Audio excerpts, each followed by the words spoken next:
So I've got a CloudPower amplifier here that's running an old version of firmware, and it's time we brought it up to date. If you're not sure what version you're running, go into the settings menu and then look in about. It'll show you there. Okay, so this is definitely an out of date unit. So let's head over to the APEX website and go to the downloads page.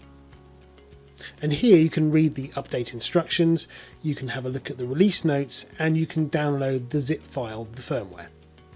Now that we've got the firmware downloaded, let's go back into IntelliCloud and go into the firmware update. And from here we can choose the file that we've just downloaded, which for me is in downloads. There's no need to unzip it, and then select update now. It's been a few moments now and my CloudPower is telling me to restart. So it's a simple question of switching it off, then we'll leave it for a few moments, then switch it back on. After restarting the AMP, it's really important to clear the cache in your web browser, otherwise you're not going to see some of the new functions when you reopen IntelliCloud. With that done, just to be sure, let's go back into IntelliCloud and confirm the firmware version we're running. And that's it.